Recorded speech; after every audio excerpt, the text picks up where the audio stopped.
కుందన్ బాగ్ ఈ ప్లేస్ హైదరాబాద్లోనే one of the most scariest place. And దీని స్టోరీ తెలుసుకుంటే బాడీకి చిల్స్ వచ్చేస్తాయి అసలు. And it's one of the most haunted story. Even మీరు చూసిన Telugu movies, even Hollywood Conjuring movie కూడా పనికిరానంత భయంకరమైన స్టోరీ. అండ్ ఈ కుందన్ బాగ్ యాక్చువల్లీ హైదరాబాద్లో ఉంది. అండ్ మీరు టాప్ 10 స్కేరియస్ట్ ప్లేసెస్ కొడితే యూట్యూబ్లో టాప్ 10 వీడియోస్లో కుందన్ బాగ్ కనిపిస్తుంది. ఎందుకంటే దీనికి వచ్చిన పాపులారిటీ అంత డేంజరస్ పాపులారిటీ దీనికి వచ్చింది. అండ్ నేను ఆ స్టోరీ మీకు చెప్పడానికి ట్రై చేస్తాను.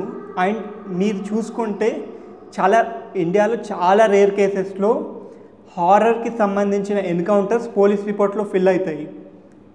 పోలీస్ స్టేషన్స్లో కేసెస్కి సంబంధించింది ఎఫ్ఐఆర్స్లో అసలు హారర్ని కన్సిడర్ చేయరు. ఆత్మలు, దయ్యాలు ఇవేం కన్సిడర్ చేయరు. బ్లాక్ మ్యాజిక్స్ మనం నమ్ముతాము, కాకపోతే పోలీస్ రిపోర్ట్స్లో ఎప్పుడు వీటిని కన్సిడర్ చేయరు అంటిల్ అండ్ అన్లెస్ వాళ్ళకి ఒక స్ట్రాంగ్ ఎవిడెన్స్ దొరికితే తప్ప ఇలాంటి కేసుని కన్సిడర్ చేయరు. అండ్ కుందన్ బాగ్లో జరిగింది ఇదే. అండ్ స్టోరీ చెప్తాను, ఒకసారి వినండి. సో కుందన్ బాగ్ హైదరాబాద్ అవుట్స్కర్ట్స్లో లొకేట్ అయి ఉంది. అండ్ ఈ కుందన్ బాగ్ ప్యాలెస్ ఏదైతుందో ఇక్కడే ఇన్సిడెంట్ జరిగింది. అండ్ దీని ఓనర్ చాలా రిచ్ పర్సన్, తను అబ్రాడ్లో ఉండటం జరుగుద్ది. అండ్ తను ఇటు India to abroad to India అలా జరుగుతారు. అండ్ వాళ్ళ ఫ్యామిలీకి ఒక మంచి హోమ్ ఇవ్వాలన్న ఒక కోరికతో తను ఒక లార్జ్ ప్లాట్ స్పేస్ని తీసుకొని ఒక మంచి డూప్లెక్స్ కట్టాడు. అండ్ దానికి ఫ్రంట్లో ఒక లాన్, బ్యాక్లో ఒక లాన్, ఒక లార్జ్ స్విమ్మింగ్ పూల్, ఒక కిడ్స్ ప్లే ఏరియా, ఇలా వండర్ఫుల్గా అంత పెద్ద ఇల్లు కట్టడం జరిగింది. అండ్ ఈ డూప్లెక్స్ అద్భుతంగా చూడడానికి ఉంటుంది.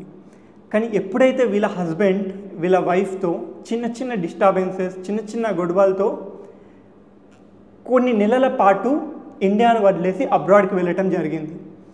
అండ్ వీళ్ళ వైఫ్, కిడ్స్ ఇంట్లో వీళ్ళు మాత్రమే ఉన్నారు. అండ్ వీళ్ళ కొలీగ్స్తో కూడా ఎవరైతే ఈ పిల్లలు, ఈ భార్య ఉందో ఎప్పుడు కలిసేది కాదట. తన పాటు ఏదో ఆలోచనలు, తను ఒక్కతే ఇంట్లో ఉండటము, కొలీగ్స్కి ఒక ఇన్సెక్యూరిటీ, ఒక తెలియని వాళ్ళకు కూడా ఏదో భయం స్టార్ట్ అయింది. ఎందుకు ఈ అమ్మాయి ఎవరితో మాట్లాడదు, ఎందుకు ఒక్కతే ఉంటుంది, వాళ్ళు భయం వేస్తుంది అన్నట్టు. వాళ్ళు చాలా రిచ్ ఫ్యామిలీ అయ్యేసరికి కలవలేకపోయింది. అండ్ వీళ్ళు కూడా కొలీగ్స్ కూడా అక్కడ ఎవరైతే ఇంటి పక్కన ఉన్న నేబర్స్ ఉన్నారో వాళ్ళు ఎప్పుడు మాట్లాడటం జరగలేదు వీళ్ళతో. వీళ్ళ పిల్లలు కూడా నార్మల్ పిల్లల్లా కాకుండా కొద్దిగా ఇండిఫరెంట్గా ప్రవర్తిస్తుండే, అలా జరగటం జరిగింది. అయితే రాను ఆ లాన్ ఏరియాకి సర్వెంట్స్ రాక ఆ ఇల్లు మెయింటెనెన్స్ తగ్గిపోయి ఆ బ్యూటిఫుల్ ప్లేస్ కాస్త భూత్ బంగ్లాలా తయారైంది. అండ్ ఇక్కడ మెయిన్ ఇన్సిడెంట్ వచ్చేసి, అక్కడ ఏదైతే ఈ ఇల్లు ఒక దొంగ కంట్లో పడింది.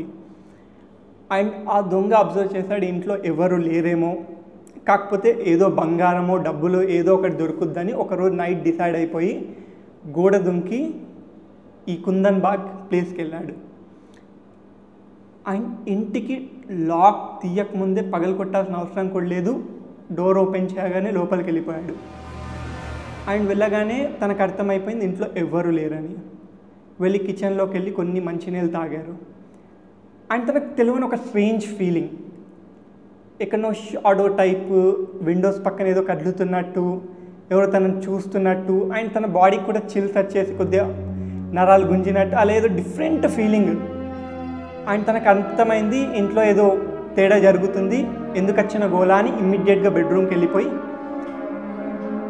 తనకి వెతుకుదామని టార్చ్ ఆన్ చేయగానే ఒక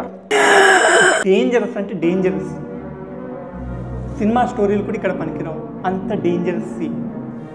4 శవాలు కుళ్ళిపోయి, భయంకరమైన శవాలు. ఒక మనిషి చూస్తేనే చెమటలు పట్టేసి అక్కడే పడిపోతాడు, అంత డేంజరస్ శవాలు. అండ్ చచ్చిపోయిన విధానం కూడా చూస్తే అదేదో చంపి కాకుండా అదొక డిఫరెంట్ పురుగులు, దోమలు పడిపోయి ఉండేసరికి ఈ దొంగకి పడిపోయి టార్చ్ అక్కడే పడేసి ఉరికి జంప్ చేసేసి గోడ 2 కిలోమీటర్లు ఉరికిపోయాడు. అక్కడికి వెళ్ళిన తర్వాత కొద్దిగా గాలి పీల్చుకొని తను అనుకున్నాడు, లైక్ ఆ టార్చ్ అక్కడ పడేశాడు. ఆ శవాలు ఈరోజు రేపో పోలీసులు అక్కడ తెలుస్తుంది చనిపోయి ఉన్నారని. పోలీసులు ఆ టార్చ్ని ఫారెన్సిక్ రిపోర్ట్కి పంపిస్తారు. నా ఫింగర్ ప్రింట్స్ పడిపోతాయి. సో ఈరోజు రేపు వచ్చేసి నేనే చంపినాను, నన్ను అరెస్ట్ చేసేస్తారు. ఎందుకంటే పోలీసులకి డెడ్ బాడీకి ఎవరు చంపినరు అని రీజన్ తెలియకపోతే ఈయన మీద కేసు పెట్టేస్తారని నాకు అర్థమైపోయి ఈయన వెళ్ళి, సార్ ఇలా నేను దొంగతనంకి వెళ్ళాను సార్, పోలీస్ స్టేషన్కి వెళ్ళి నేను దొంగతనంకి వెళ్ళాను సార్. వెళ్ళగానే అక్కడ 4 డెడ్ బాడీస్ ఒక భయంకరమైన సిచ్యువేషన్లో పడి ఉన్నాయి సార్. సో రేపు మాపో మీరు అక్కడికి వెళ్ళి అది అక్కడ రేపు టార్చ్లో నా ఫింగర్ ప్రింట్ చూసి నేనే చంపినా అంటారని నేనే ముందే వచ్చి మీకు సరెండర్ అవుతున్నాను సార్. నేను దొంగతనంకి వెళ్ళాను, కానీ చంపిన శవాలు నేను కాదు, అక్కడ చచ్చి ఆల్రెడీ పడి ఉన్నాయని చెప్తాడు. అయినప్పుడు పోలీసులు వీడే ఏదో డ్రామా చేస్తున్నాడు, 4 రోజుల ముందు చంపేసి ఇప్పుడు వచ్చి మనకి డ్రామా చేస్తున్నాడు అని చెప్పి ఆయన ముందు బొక్కలేసి 4 కానిస్టేబుల్ని పంపించారు. అండ్ వాళ్ళు వెళ్ళేసి ఆ కానిస్టేబుల్ ఆ శవాలను చూస్తే వాళ్ళకి అసలు ఒక హారర్ అంటే హారర్ కూడా కాదు, అట్లా ఒక శవం అప్పటి వరకు వాళ్ళు అట్లాంటి శవాలే చూడలేరు. అదేదో సూసైడ్ చేసుకున్నట్టు లేదు, మర్డర్ చేసుకున్నట్టు లేదు, అదొక planned different kind of death. And 4 శవాలు అలా పడిపోయి ఉన్నాయి అన్నట్టు బెడ్ మీద. అండ్ మినిమం అది ఒక 10 రోజుల నుంచి కుళ్ళిపోయిన శవాలు అవి. అండ్ వాళ్ళు ఇమ్మీడియట్గా కేసు ఫైల్ చేయడం జరిగింది. అక్కడున్న నేబర్స్ని అడగటం జరిగింది, ఏంటమ్మా ఇక్కడ మీ ఇంటి పక్కనే కదా, ఇన్ని రోజుల నుంచి బయటకు రాకుండా ఆ ఇంట్లో ఏం జరుగుతుందో అసలు ఎవరు మీరు కంప్లైంట్ చేయలేరు, అలా ఉంటారా అని అడిగితే అక్కడ వాళ్ళ నేబర్స్ చెప్పిన విషయాలు తెలిస్తే పోలీసులకే షాక్. అసలు వాళ్ళకి ఏం రాసుకోవాలో అర్థం కాలేదు. చెప్పింది ఏంటంటే, సార్ అక్కడున్న ఆ ఇంట్లో ఉన్న ఎవరైతే అమ్మాయి ఉందో ఆమె 3 రోజుల క్రితమే పాల బుట్టి పట్టుకొని నడుచుకుంటూ వెళ్ళంగా చూశానని ఒక ఆమె.